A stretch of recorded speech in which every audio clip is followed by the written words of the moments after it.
Con la venia de su excelencia Ollanta Banzogo, presidente de la República, jefe de Estado y del Gobierno, presidente fundador del Partido Democrático de Guinea Ecuatorial y presidente en ejercicio de la Conferencia de Jefes de Estado y del Gobierno de la CEAC. Sus excelencias, los jefes de Estado y de Gobierno y representantes del jefe de Estado y miembros de la Comisión Económica de los Estados de África Central. Excelentísimas señoras primeras damas de la República de Guinea Ecuatorial y la República Democrática de Sao Tomé y Príncipe. Excelentísimo señor presidente de la Comisión de la CEAC.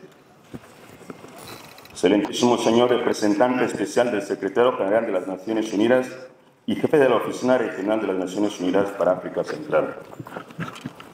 Excelentísimas e ilustrísimas autoridades nacionales, extranjeras y el cuerpo diplomático acreditado en Guinea Ecuatorial presentes en este acto. Invitados todos, señoras y señores. Asistimos hoy en esta sala de conferencias internacionales de SECOPO a la solemne ceremonia de apertura de la sexta sesión extraordinaria de la Conferencia de Jefes de Estado y de Gobierno de África Central, CEAC. Acto que se desarrollará como sigue. Primero, discurso del representante especial del secretario general de las Naciones Unidas y jefe de la Oficina Regional de las Naciones Unidas para África Central, UNOCA. Segundo, discurso del presidente de la Comisión de la CEAC. Tercero, discurso de apertura de la conferencia por su excelencia Ollanta Banzogo, presidente de la República, jefe de Estado de Guinea Ecuatorial, presidente en ejercicio de la Conferencia de Jefes de Estado y de Gobierno de la CEAC. Así daremos por finalizada esta ceremonia. Y dicho esto, respetuosamente invitamos al representante especial del secretario general de las Naciones Unidas para pronunciar su discurso. Muchas gracias.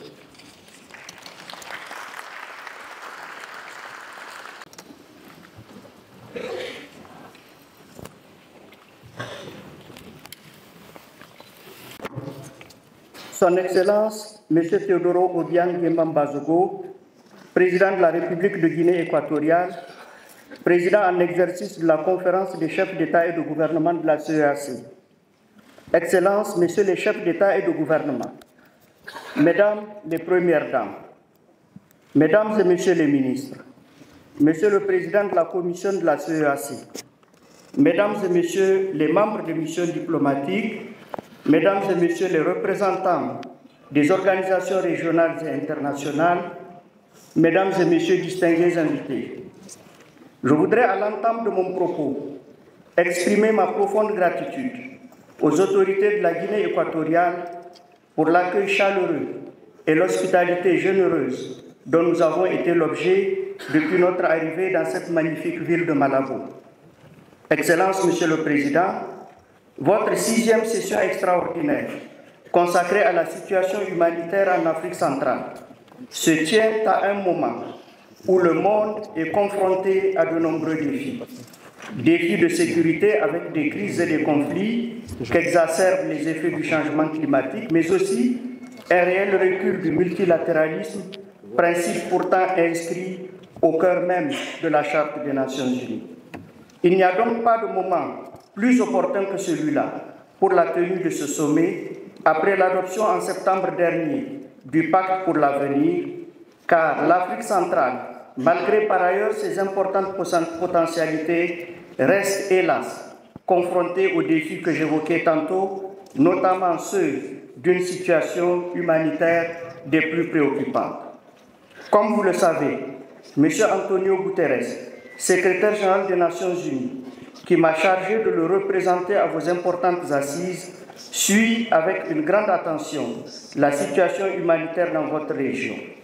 Il salue votre engagement, à travers la tenue de ce présent sommet, à jeter les bases d'une réponse régionale coordonnée et adaptée à la région face aux défis de la crise humanitaire.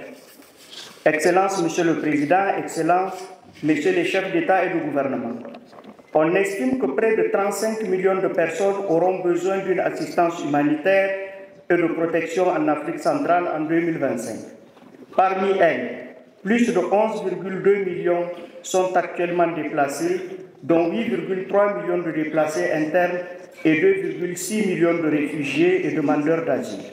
Ces chiffres qui doivent nous interpeller sont le reflet d'une réalité complexe où la conjugaison de plusieurs facteurs amplifie la crise. Il s'agit notamment de conflits armés prolongés, souvent accompagnés de graves violations des droits de l'enfant dans plusieurs pays de la région, des violences intercommunautaires, des conséquences du dérèglement climatique ou encore de l'instabilité politique. Les souffrances humaines massives qui en sont les conséquences ne sauraient être ni ignorées ni tolérées. Cette situation est souvent complexifiée par des conditions économiques précaires qui entraînent des déplacements forcés massifs, fragilisant des millions de vies. Une action collective s'impose pour réduire cette souffrance, protéger les droits et redonner dignité et espoir aux populations piégées par cette spirale de vulnérabilité. Parallèlement, elle crée un terreau favorable à l'enrôlement des jeunes dans des groupes armés, privant une génération entière de perspectives. Confrontés à l'incertitude et à l'insécurité, les jeunes et les enfants voient leur espoir et leurs rêves s'évanouir, tandis que leur accès à l'éducation et à la formation est compromis par la persistance des conflits.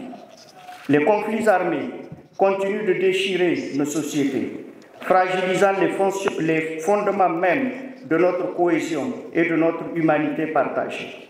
Dans l'Est de la République démocratique du Congo en particulier, les violences incessantes ont non seulement coûté la vie à des millions de personnes, mais ont également forcé des milliers de familles à fuir, en majorité des femmes et des enfants, particulièrement vulnérables aux violations graves de leurs droits fondamentaux. À ce jour, le Bureau de la coordination des affaires humanitaires OCHA estime que plus de 21 millions de personnes, dont la moitié sont des enfants, à travers la RDC, ont un besoin urgent d'assistance, tandis que près de 1 million de réfugiés ont cherché refuge dans les pays voisins. La persistance des hostilités, en particulier au nord et au sud Kivu, engendre des souffrances incommensurables, forçant les civils à des déplacements successifs pour échapper aux affrontements, aux bombardements et à une recrudescence alarmante des violences basées sur le genre. Cette crise est d'autant plus préoccupante qu'elle est aggravée par des restrictions d'accès humanitaire dans un contexte où les infrastructures médicales, submergées par la destruction des camps de réfugiés, laissent des populations entières sans protection ni ressources essentielles. Face à cette situation dramatique, il est impératif que le droit international humanitaire et les droits de l'homme soient pleinement respectés et que l'accès aux populations vulnérables, en particulier les femmes et les enfants, soit garanti sans entrave aucune. C'est pourquoi l'heure doit être à la mobilisation collective pour répondre à cette urgence avec détermination et engagement. Au Cameroun, les régions du nord-ouest et du sud-ouest, ainsi que celles du nord et de l'extrême nord, connaissent des tensions profondes, freinant l'accès à l'éducation et aux services sociaux de base, tout en minant les espoirs d'une population déjà éprouvée. Dans ce contexte, 3,3 millions de personnes, dont 1,8 million d'enfants, ont un besoin urgent d'assistance. Les actes de violence perpétrés par les groupes armés contrarient les efforts du gouvernement dans la mise en œuvre du programme de réhabilitation et de développement des régions en crise. De même, dans le bassin du lac Tchad, 21,3 millions de personnes ont actuellement un besoin urgent d'assistance. Les populations vivent sous la menace constante des groupes armés terroristes dont Boko Haram, transformant ces territoires jadis riches et dynamiques en zones de grande insécurité. La survie y est un défi quotidien, marqué par des violences implacables qui ont contraint 3 millions de personnes à fuir, alimentant ainsi une crise de déplacement massive dans la région. Dans ce contexte de crise, les Nations Unies constatent une augmentation alarmante des violations graves contre les enfants, notamment leur enlèvement à des fins de recrutement et d'exploitation par des groupes armés. Cette situation exacerbe le sentiment d'abandon et de vulnérabilité au sein des populations affectées, renforçant ainsi le cycle de la violence et de l'instabilité. Les changements climatiques agissent comme un multiplicateur de risques, exacerbant les crises existantes en Afrique centrale. C'est ainsi que dans le bassin du lac Tchad, la réduction de la superficie du lac et donc la diminution des ressources en eau alimente les tensions communautaires, contraignant des milliers de personnes à migrer en quête d'eau, de pâturage et de conditions de vie meilleures. En 2024, des inondations dévastatrices ont frappé plusieurs pays de la sous-région, notamment l'Angola, le Burundi, le Cameroun, le Congo, la République centrafricaine, ainsi que le Tchad et la République démocratique du Congo. Ces catastrophes ont entraîné la destruction de plusieurs maisons et autres infrastructures, aggravant une situation déjà précaire et plongeant des communautés entières dans un cycle de souffrance et de vulnérabilité où les efforts de reconstruction sont malheureusement freinés par des conditions de mobilisation de ressources devenues de plus en plus difficiles. À ces crises s'ajoutent les défis sanitaires graves, dont les épidémies comme le Mpox et le choléra, qui se sont propagées plutôt dans des systèmes de santé déjà fragilisés, exacerbant davantage la vulnérabilité des populations et mettant en péril les progrès réalisés en matière d'accès des populations aux soins de santé. Sur un tout autre plan, les conflits en Libye et au Soudan entraînent des répercussions directes sur la situation humanitaire dans la région, notamment au Tchad et en République centrafricaine. D'après le Haut Commissariat des Nations Unies pour les réfugiés, le Tchad accueille déjà près de 1,3 million de réfugiés, principalement des personnes fuyant des violences au Soudan. De son côté, la République centrafricaine a enregistré l'arrivée de plus de 31 700 réfugiés en provenance du Soudan depuis le début du conflit en avril 2023. Ces afflux massifs exercent une pression considérable sur les capacités d'accueil et les ressources des pays hôtes, qui doivent déjà faire face à de nombreux autres défis humanitaires et socio-économiques. Face à ce tableau préoccupant, l'exigence de solidarité est devenue un impératif catégorique, de même que la nécessité de mettre en commun les moyens pour y faire face, car aucun pays ne saurait relever à lui seul tous ces défis. C'est pourquoi nous saluons l'engagement de la CEAC, pris lors du Forum mondial sur les réfugiés en décembre 2023, visant à l'adoption d'une politique régionale d'asile. Cette initiative constitue une avancée majeure pour renforcer la protection des personnes en situation de déplacement forcé et promouvoir une approche régionale harmonisée et solidaire en matière d'accueil et de gestion des réfugiés. Par ailleurs, il est souhaitable que la CEAC joue un rôle actif dans l'opérationnalisation de la plateforme d'appui aux solutions durables pour les réfugiés centrafricains issus de la conférence de Yaoundé de février 2022. Cette initiative est cruciale pour garantir des solutions pérennes aux nombreux réfugiés centrafricains présents dans la région. Le soutien de la CEAC à ce processus enverrait un signal fort en faveur d'une réponse coordonnée et durable aux défis de la protection et de l'intégration des réfugiés. Excellences, Monsieur le Président, Excellences, Messieurs les chefs d'État et de gouvernement, on ne le dira jamais assez. L'objectif de faire taire les armes en Afrique doit être poursuivi.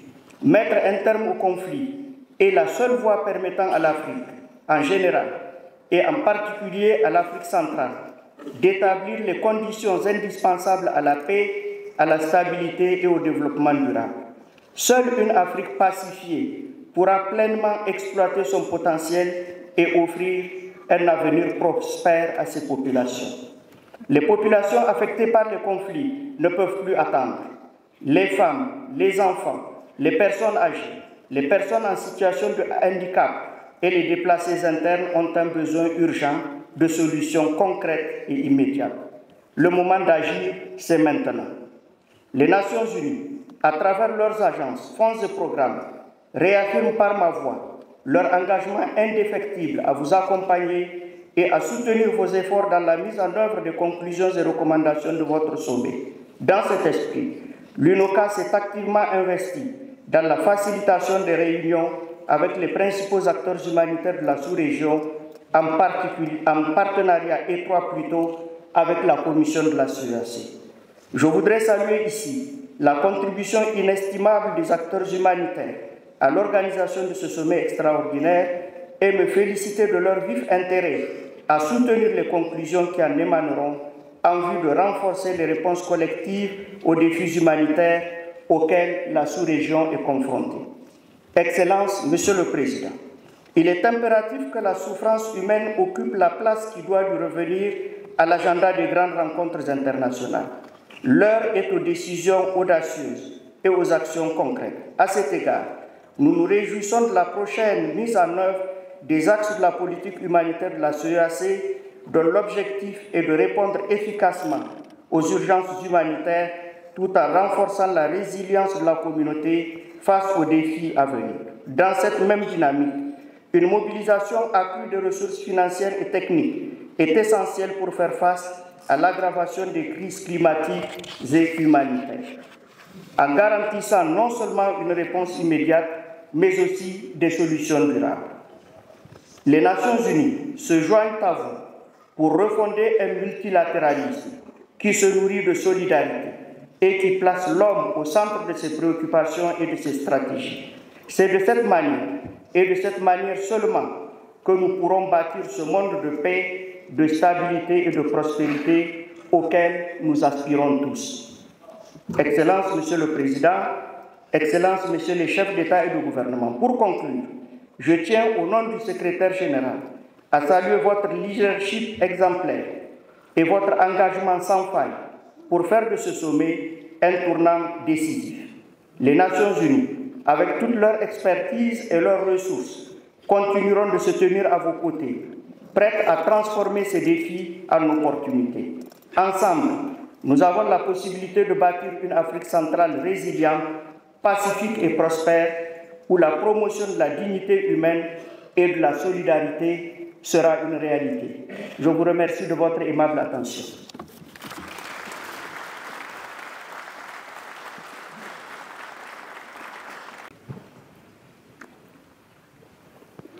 Respetuosamente invitamos al presidente de la Comisión de la CEAC para pronunciar su discurso.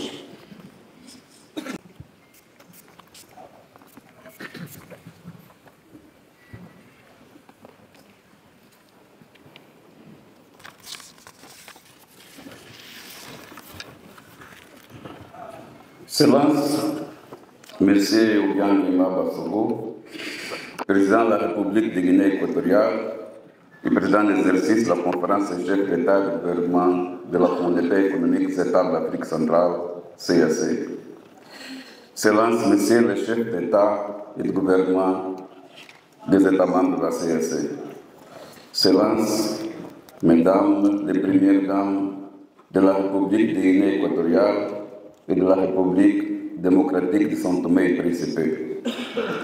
Mesdames et Messieurs les chefs de délégation des États membres de la CAC. Mesdames et Messieurs les ministres des États membres de la CAC. Mesdames et Messieurs les membres du gouvernement des institutions constitutionnelles de la République de Guinée équatoriale. Messieurs les représentants spéciaux du secrétaire général des Nations Unies en Afrique centrale et chefs de l'UNOCA.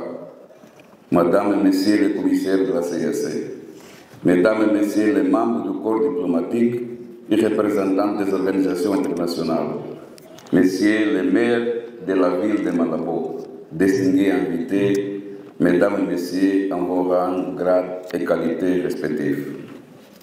Après un rapport, voici enfin que se tient cette importante session extraordinaire du sommet des chefs d'État et de gouvernement de la CAC, la première de notre région dédiée exclusivement à la situation humanitaire en Afrique centrale.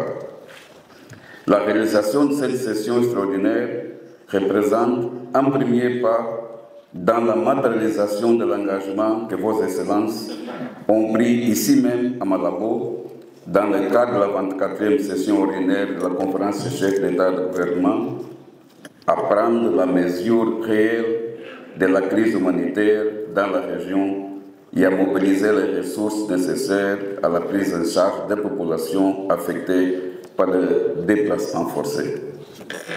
C'est un moment d'intense émotion et égale à la fragilité existentielle de nos frères et sœurs de la région pris au piège de déplacements forcés, de l'exil, de la patrie pour diverses raisons.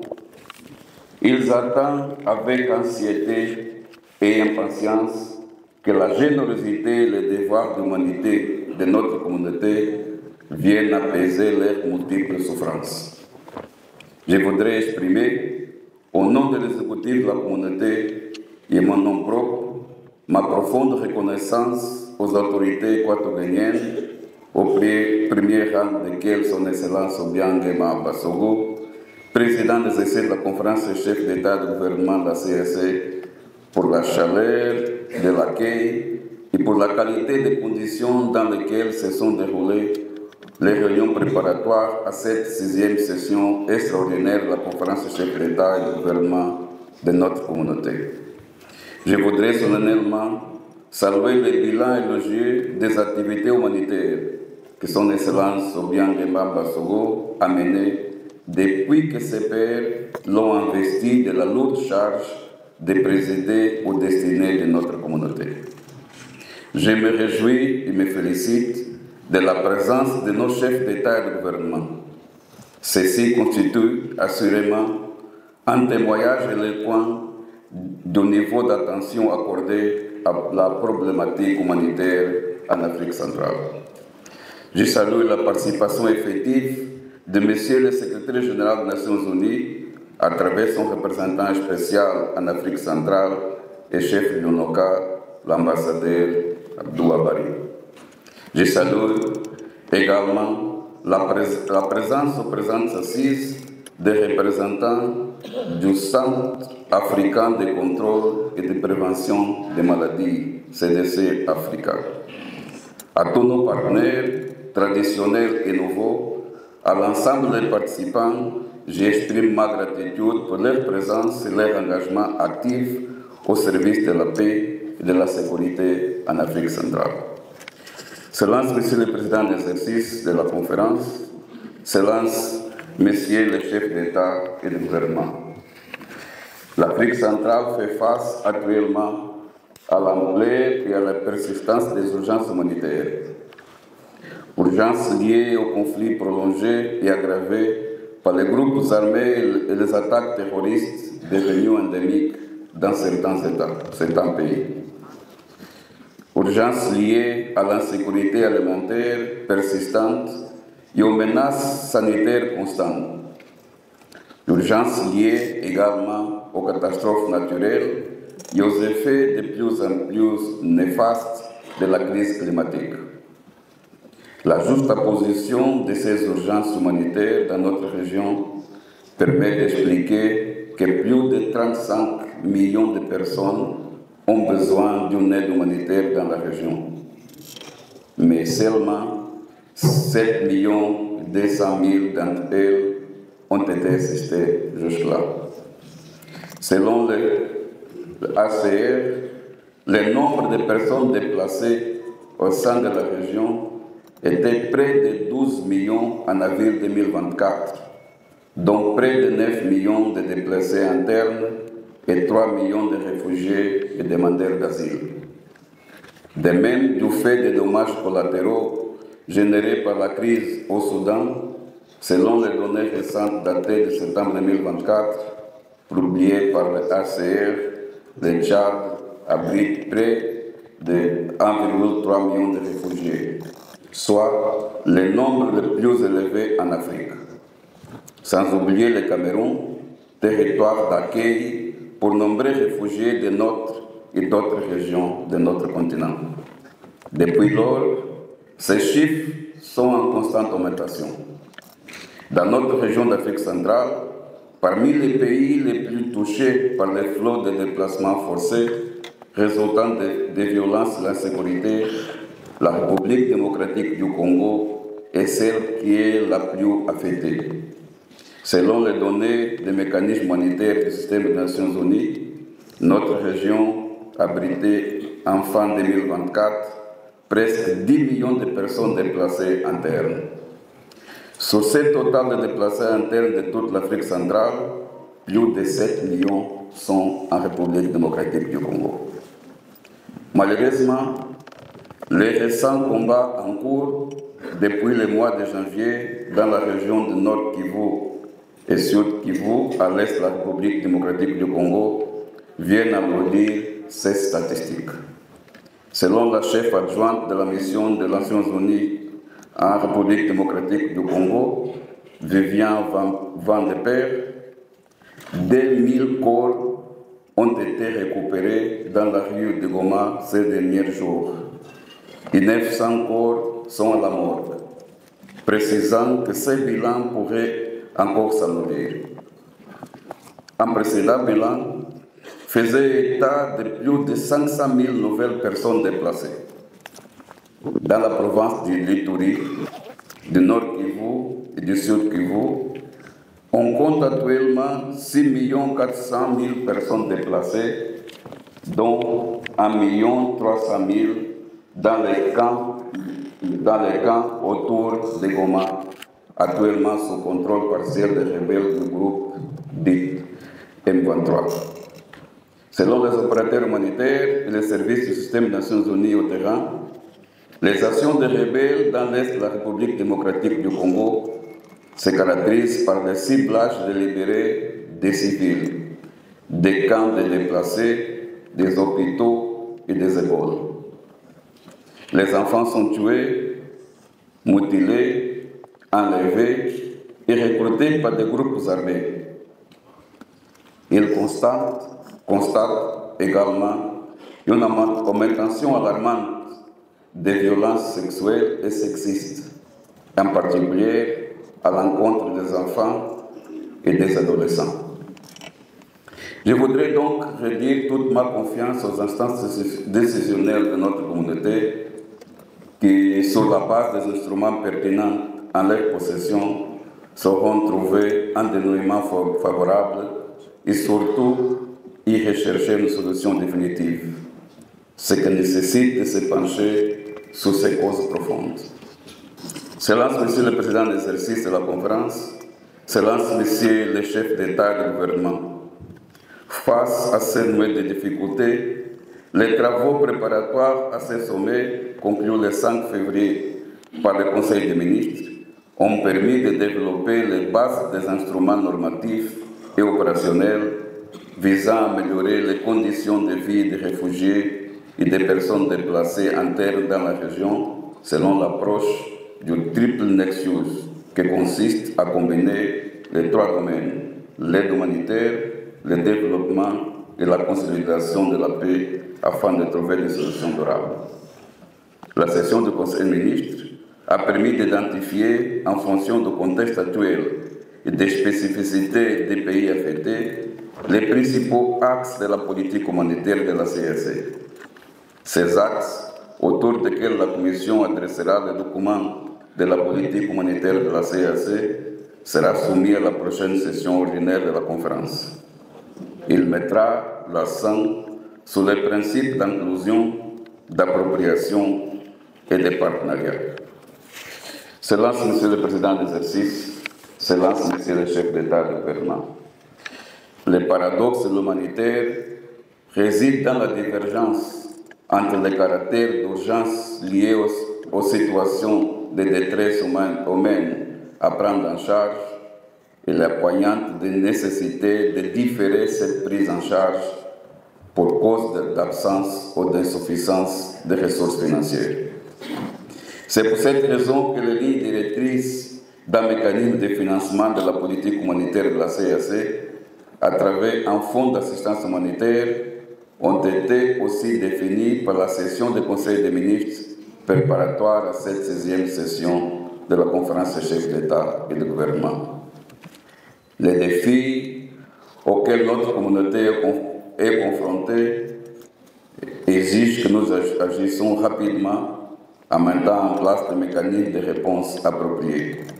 C'est dans cet esprit que la session ministérielle a préparé un projet de déclaration sur la situation humanitaire qui situe clairement les enjeux et les causes profondes de la crise humanitaire en Afrique centrale, tout en définissant les objectifs, les mécanismes et les modalités d'action en faveur des réfugiés et autres personnes forcées au déplacement.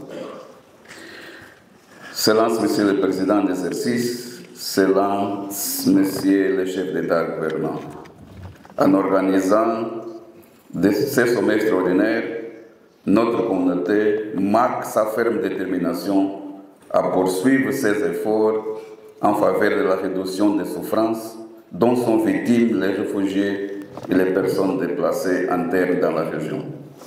L'actualité a retenu, l'histoire retiendra qu'en ces jours, dans cette belle salle de conférence de Sipopo, les chefs d'État et de gouvernement de la CAC ont, au cours de ces sommets extraordinaires, réaffirmé et confirmé leur constante détermination à ne laisser de côté aucun réfugié ni aucun déplacé interne sur notre région.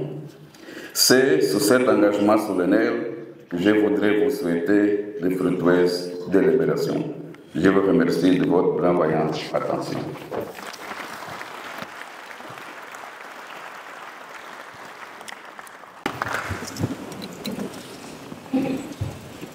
Seguidamente vamos a escuchar el discurso de apertura de la conferencia por su excelencia el presidente de la República de Guinea Ecuatorial y presidente en ejercicio de la conferencia de jefes de Estado y de Gobierno de la CAC.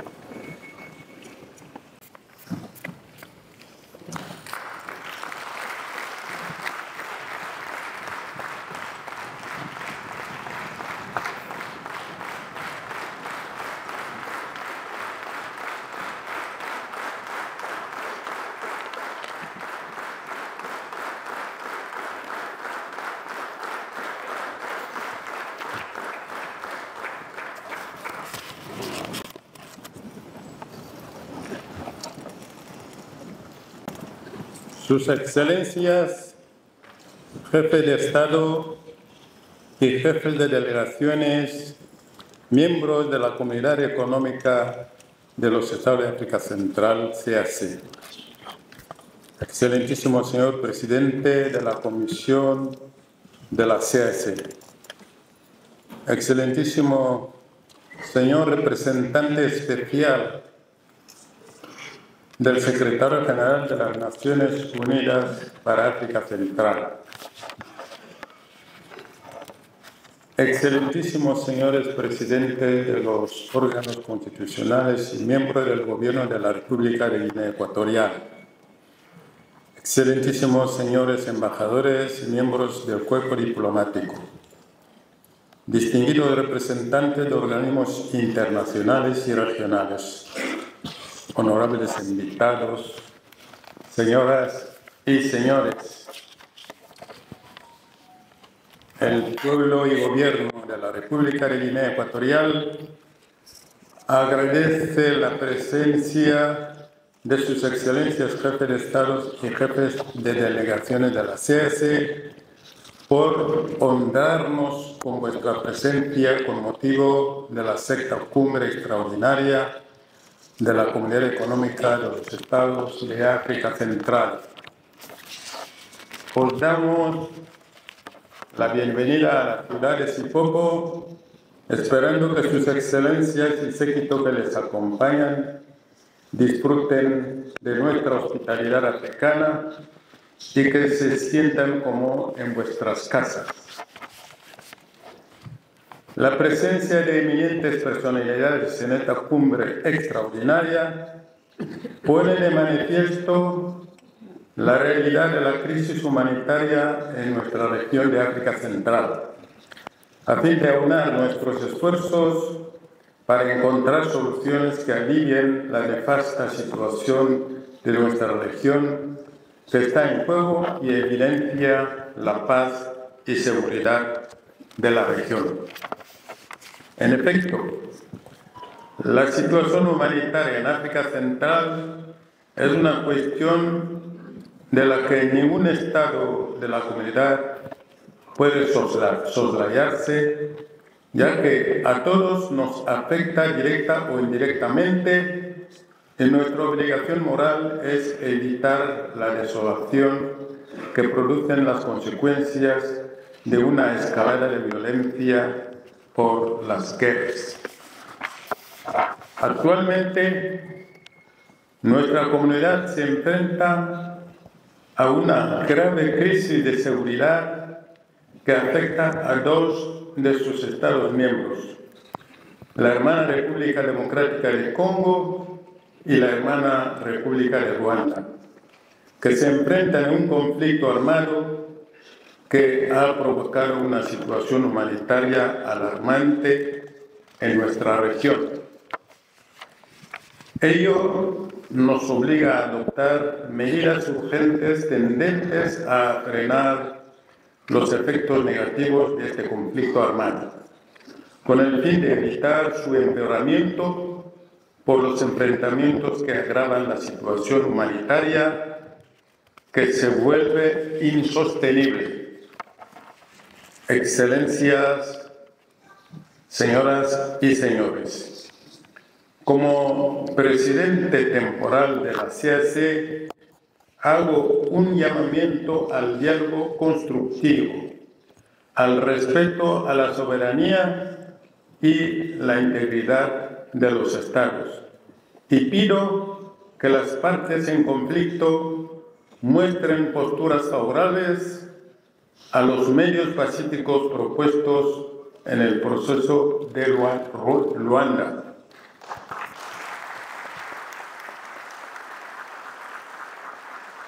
Para que este conflicto no se extienda a otras regiones. Igualmente pedimos el cese inmediato de las hostilidades para abordar las causas subyacentes que impiden la buena convivencia entre estos dos países hermanos. La seguridad de vida de las personas, lo que es absolutamente necesario para garantizar el equilibrio, la paz y la seguridad de la región. De igual forma, condenamos enérgicamente la ofensiva del grupo rebelde M23. La presencia de los grupos rebeldes en la República Democrática de Congo constituye sin duda alguna una grave amenaza para la paz y la seguridad de la población civil. La escalada de violencia origina actualmente el desplazamiento forzoso de decenas de miles de personas que huyen de las hostilidades, una situación profundamente lamentable. El grupo rebelde M23 y otros debe cesar de inmediato sus ofensivas y retirarse sus fuerzas del territorio de la República Democrática de Congo. Excelencias, señoras y señores, la situación humanitaria actual de nuestra región es un reto que debemos asumir para encontrar soluciones durables que acaben con el flagelo y la desolación. Nuestra prioridad es evitar el sufrimiento humano, los desplazamientos forzosos, el hambre y la miseria que sufren las poblaciones inocentes. La situación humanitaria en África en general está provocada principalmente por los conflictos armados. Alrededor de 30 millones de refugiados y personas desplazadas internamente en el continente, afectando principalmente a los territorios en conflicto, incluidos los que pertenecen a nuestra comunidad de África Central. Excelencias, señoras y señores, es esencial que los Estados miembros aunan sus esfuerzos y trabajen en sinergia con todos los actores nacionales, regionales e internacionales para mitigar los efectos nocivos producidos por las catástrofes humanitarias que se agravan con la persistencia de los conflictos armados. Tenemos el deber y la obligación de promover la paz, la seguridad y la estabilidad de nuestra comunidad de África Central para el bienestar de nuestras poblaciones. Por tanto, los gobiernos africanos no podemos permitir que nuestras poblaciones sigan sometidas a las guerras. Después de nuestra liberación del colonialismo y mientras luchamos contra las presiones neocolonialistas. Excelencias, señoras y señores, ¿hasta cuándo nuestras poblaciones seguirán aguantando la penuria que provoca las guerras y las injerencias de las potencias extraafricanas? Todos los estados de la CEAC son miembros de la Unión Africana y estamos adheridos a la arquitectura de paz y seguridad de nuestra organización continental, que se planteó el objetivo de acallar las armas en África en el año 2020. Sin embargo, desgraciadamente, estas armas siguen sonando y nunca se callarán si cada uno de nuestros estados no asuma con responsabilidad los compromisos de mantener la paz interna. Debemos aunar esfuerzos para luchar contra esta mano negra que mueve los hilos de nuestra libertad y extirpar este tumor que provoca las injerencias políticas internas.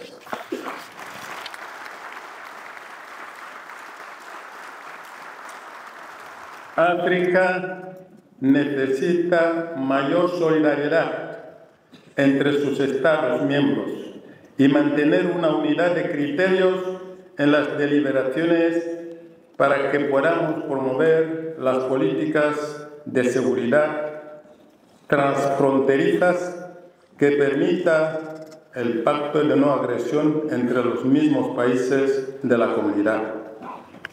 Unidos, podremos alcanzar los retos de paz y seguridad para el bienestar de nuestras poblaciones. Excelencias, señoras y señores, los trabajos que abordaremos en esta conferencia concretarán nuestro deseo expresado en las anteriores cumbres de jefes de Estado y de Gobierno que encargaron intensificar la cuestión humanitaria. La sexta cumbre extraordinaria ha querido enviar un mensaje firme de nuestros trabajos, bajo los auspicios del Consejo de Paz y Seguridad de África Central, COPAX. Dado que los problemas de seguridad son una de las principales causas de la crisis humanitaria en nuestra comunidad. Es por ello que la solución más efectiva y duradera es atacar la raíz de la situación humanitaria en África Central, que ha provocado que millones de personas estén sin agua potable, niños sin ir a las escuelas, millones de personas se enfrentan a una hambruna, destrucciones de infraestructuras básicas, etc.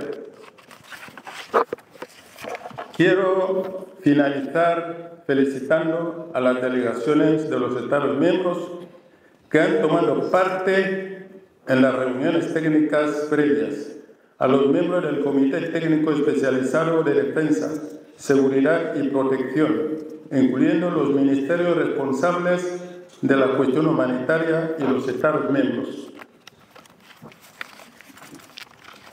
También deseo felicitar a la Comisión de la CAC por su inestimable contribución en la preparación y organización de esta cumbre y a los socios que nos acompañan durante las reuniones preparatorias del taller que se celebró aquí en Malabo en noviembre de 2024. A la hora de concluir esta jornada de la cumbre extraordinaria de la CAC, pido a los jefes de Estados y Gobierno que adopten una declaración conjunta sobre la situación humanitaria en África Central, concretamente el conflicto entre las hermanas República Democrática de Congo y la hermana República de Ruanda, sus causas y medios para hacer frente a esta situación y lograr una paz duradera. Mi deseo es que el comienzo del nuevo año 2025 traiga una paz a África y que nuestros espacios comunitarios de la CAC conozcan la estabilidad, la justicia y la prosperidad entre sus naciones. Declaro aperturado los trabajos de la sexta cumbre extraordinaria de los estados de África Central. Muchas gracias.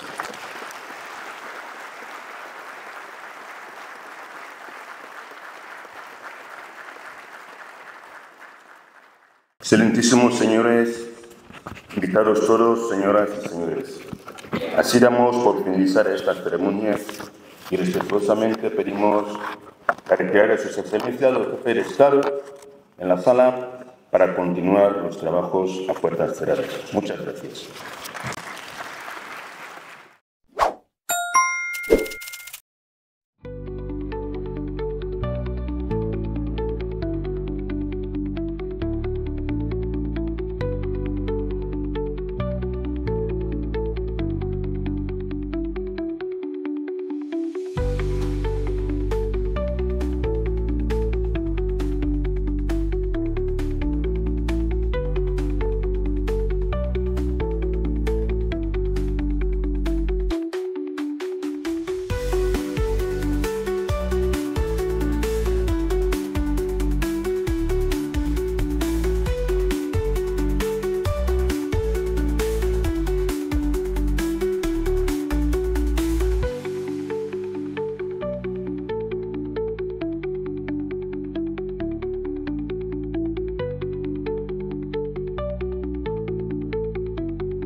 mot, Excellence, Monsieur le Président. Merci beaucoup pour le travail d'équipe. Merci. Merci, Monsieur le Président. Merci beaucoup pour le travail d'équipe. Merci beaucoup.